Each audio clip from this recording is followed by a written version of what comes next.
Hey guys, this is going to be a review of episode 10, Operation Beifong, and episode 11, Kuvira's Gambit of The Legend of Korra.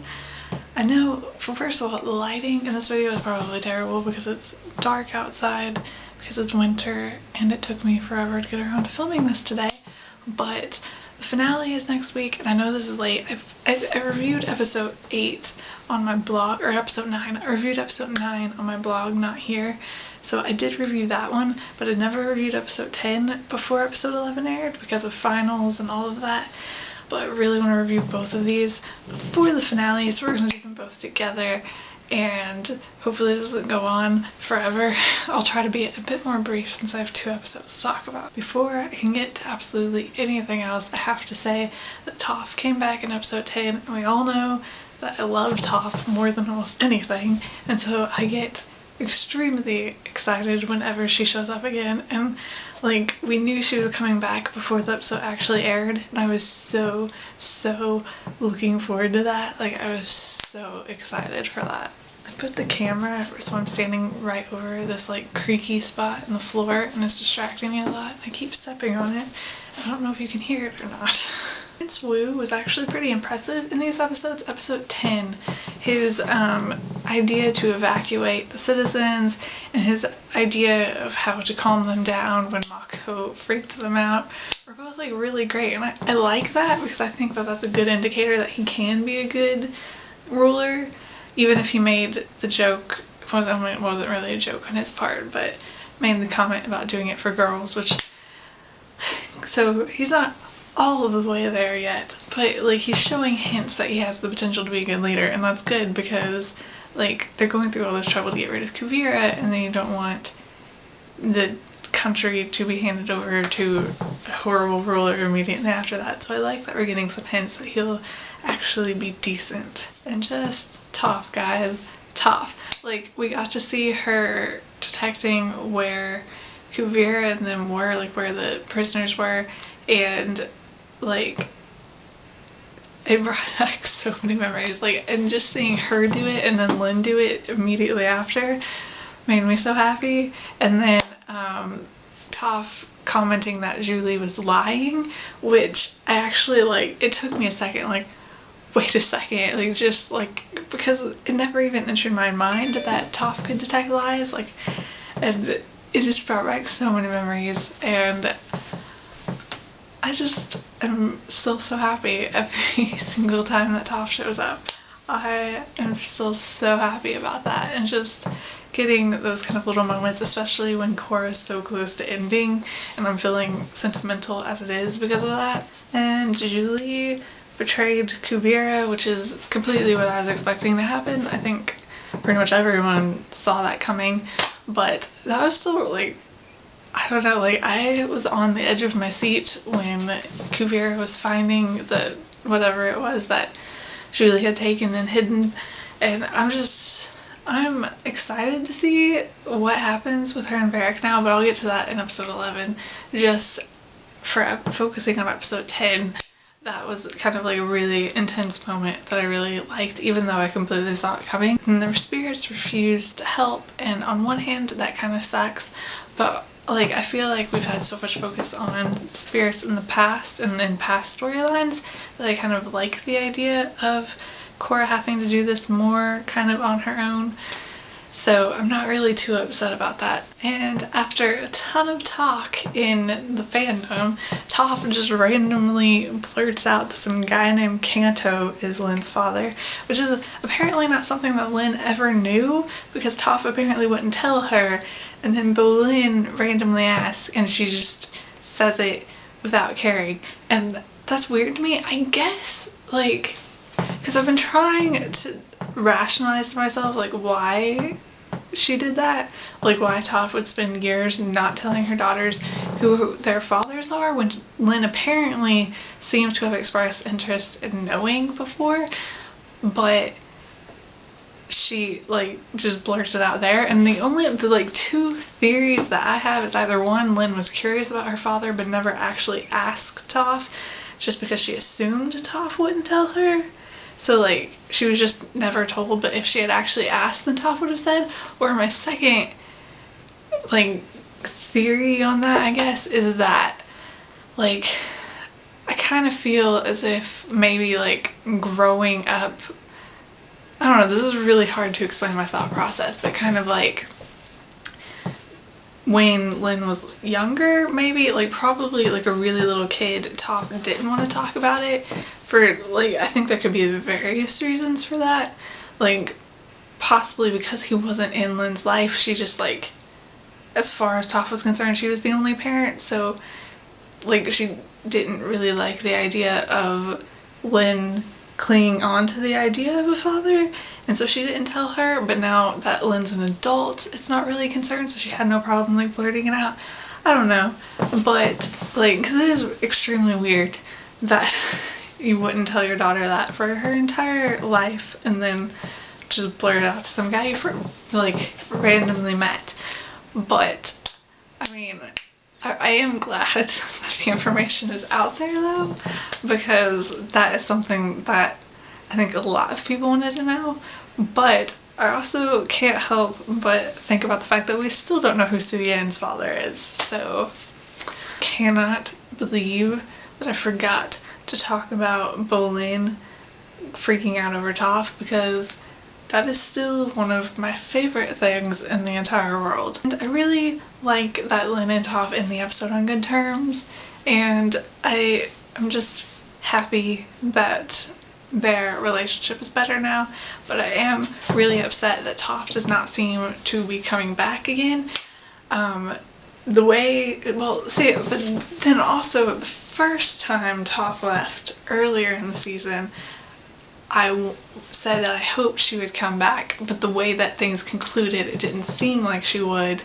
And then just, like, probably a few episodes later, we started getting hints that she would come back, like, and so maybe I'll be wrong again and Toph will show up again, but I know I've talked about this in pretty much every review, but I want nothing more than to have just, like, one scene with Toph, Katara, and Zuko together, and I don't think we're gonna get that. I don't think that we're going to see any of the three of them again, and it makes sense because we only have the finale, and it makes sense to end Korra with just Korra characters and to not bring Last Airbender characters into Korra, because, like, they've had their show, and that's kind of what Toph expresses, because she mentions Katara and how Katara stayed out of things at the South Pole, which is another thing I want to talk about, because I love that Toph mentioned Katara like she did, because she states it so matter-of-factly that Katara stayed out of things, which she shouldn't technically know, because she's been out in the swamp trying to find enlightenment or whatever and been cut off from the world, and yet she knows that Katara stayed out of whatever happened in the South Pole. So Toph is keeping tabs on Katara, and, like, my immediate reaction was that she had to be paying attention to her because she's in the swamp, and, like, how she's paying attention to everyone else. And I'm assuming that that's what she was doing, which makes me really happy, because the thought of Toph keeping tabs on Katara, like, caring enough about Katara to, like, check up on what she's doing, just makes me absurdly happy. But I would still love to see them in a scene together, but I am happy that we got the random Katara mention out of Toph, because that made me really happy. But I don't think that we're going to see the three of them together, and I do see, this is where it gets really, really conflicting. I do like that for the finale. I do like the idea of the Last Airbender characters not being in the finale, because they've already had their show and had their finale and all that, but I would have liked to see the three of them together somehow before the series ended.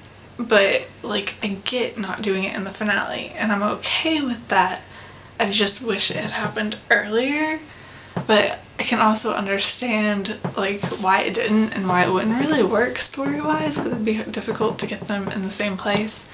But it would have been really nice. But I am glad that we got to see three of them, and we got to see Zuko's daughter this season, which we all know I was really excited for, so at least there's that. And Opal forgives Bolin in this episode, which makes me happy because I love them and they're adorable, and I'm extremely happy that that finally happened. And we've only talked about episode 10 so far, and I feel like I've been ranting forever, and this is not going as quickly as I would have hoped. But on to episode 11. We have Julie and Varric reuniting in this episode, and I love how that was done. That was great. I loved Julie going off on Varric. I thought that that was hilarious and really, really awesome, and I'm excited to see what happens in the finale with them. I know I've seen a lot of things about romantic stuff with them in the fandom, and it does seem to be hinting that Julie has feelings for Varric, and I could very easily see Varric having feelings for her and them just not having been shown because of his personality. And I could definitely see it going that way, but just however that is concluded, I'm interested in seeing how it is.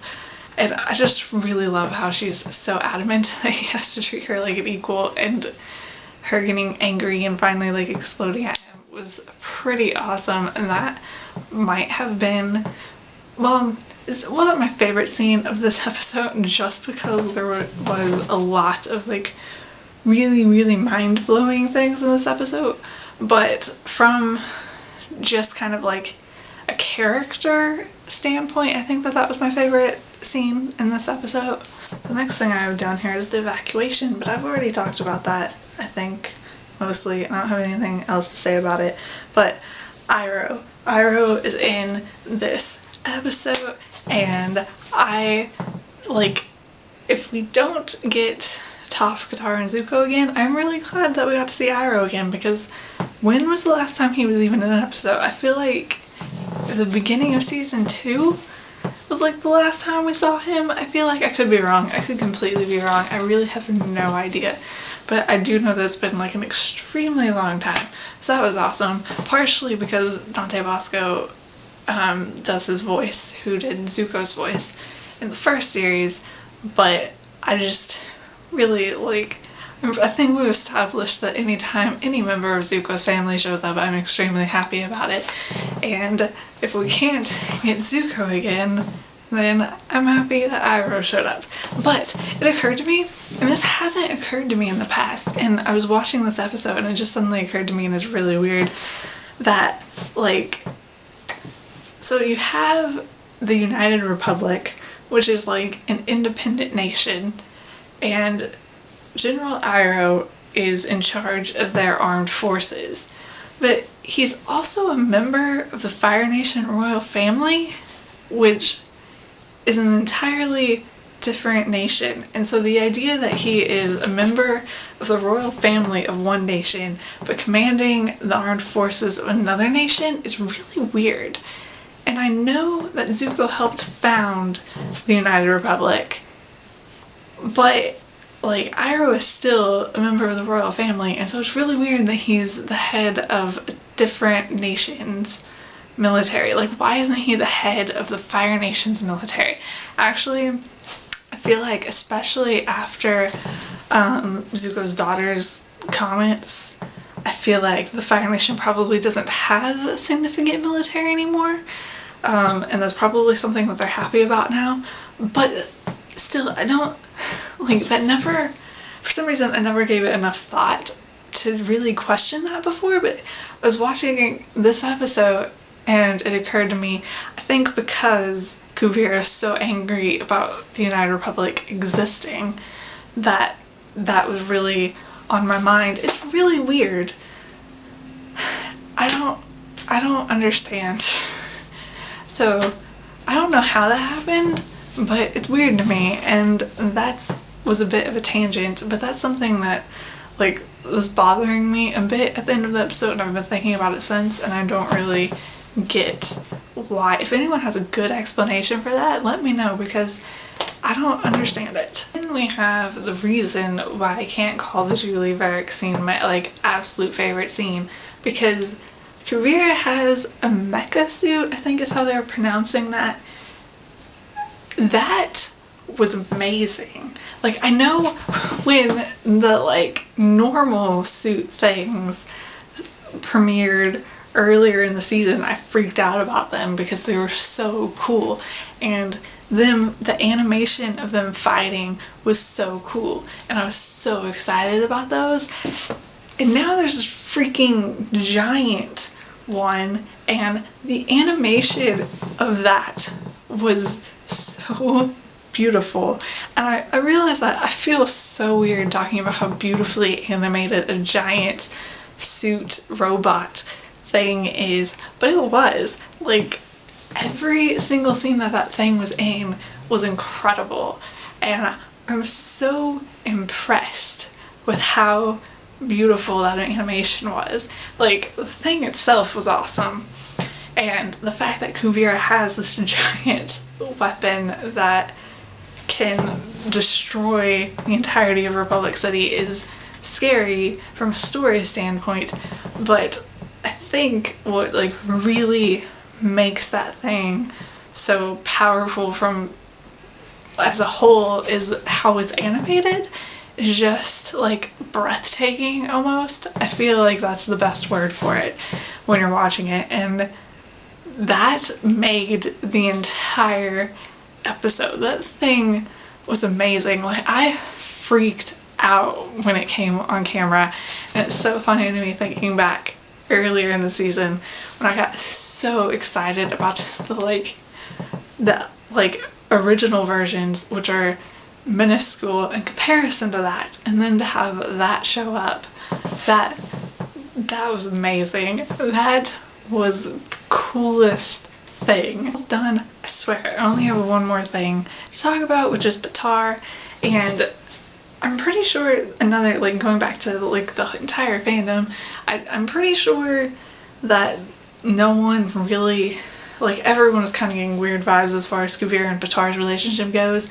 They're not really, like, affectionate in any way. They hugged in this episode, I think, and that was like the first time they've probably touched each other in any way for the entirety of the season, even though they're engaged. So, like, it's not really surprising that Kuvira doesn't actually care about him. It's surprising to Baatar, but I don't think it's, well, it obviously is surprising to everyone, because I'm actually really, I find this funny, almost. Funny in a way that it's terrible also, but they want Kuvira to stop, so their threat is to keep Kuvira and Baatar apart, and they obviously think that this is going to affect Kuvira. But honestly, like, after watching that entire season, like, I could have told them that there was no way that was going to bother Kuvira. Like, as soon as Baatar had her on the phone and was telling her, like, you have to stop because they're going to keep us apart if you don't, I'm just like, she's still going to attack. Like, she does not care about you. And I feel really bad because Baatar obviously really thinks that she does. And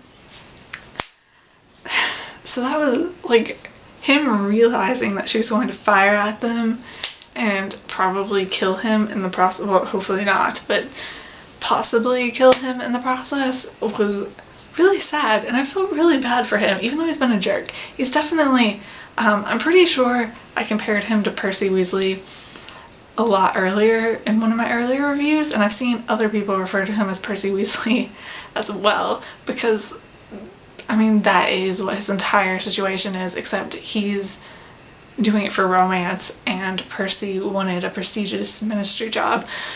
But, like, I think that's what he needed to snap him back to, like, loyalty to his family. Like, Percy needed realizing the ministry was terrible. Like, Baatar's finally had the moment where he's realized that Kuvira is a terrible human being who does not care about him, and hopefully now he's going to help fight against her, assuming he's not dead, and I hope he's not dead, because that is the last thing we have to talk about, because we don't see them after the building explodes. And at the very end of the episode, the last thing that happens is Lynn going off to find survivors, was the quote, and I'm scared. Like, when it immediately happened, I was a bit worried, but not incredibly worried, because, like, things have exploded before. They're all... I can't remember if everyone in that room was a bender. Asami was there. Most of them are benders, and like I figured they could protect themselves and it would be fine. Like, no major character has died yet that is good. So, but then that line has me a bit worried. Just them purposely using the word survivors at the very end of the episode and us not being able to see if they're okay does have me wondering if we're going to get a death from a major, like, good character. And I know that there's a significant amount of people who want that because we've had a good number of villain deaths so far. Like, Korra hasn't really been bothered about killing villains in the same way that Last Airbender kind of seemed to be. They've been as abstract about it as they have to be, but very blatant about it at the same time.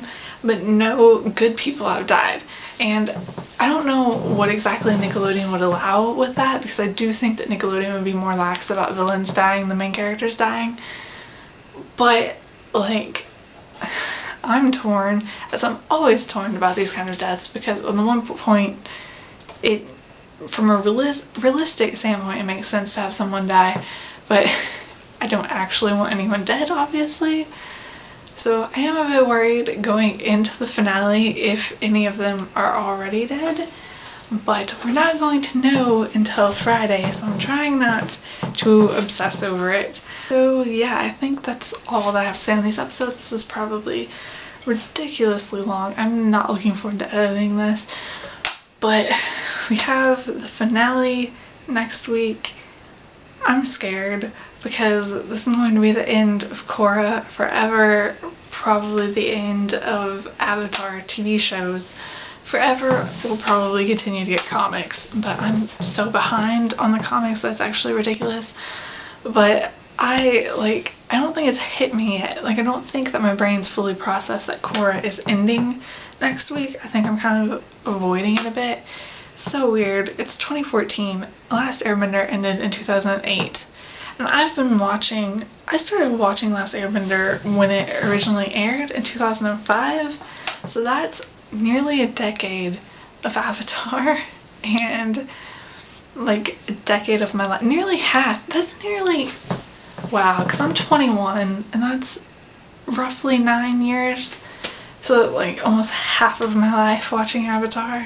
And Korra's ending tomorrow, or not tomorrow, next week, and I don't know what to do with myself. I'm probably going to be an emotional mess.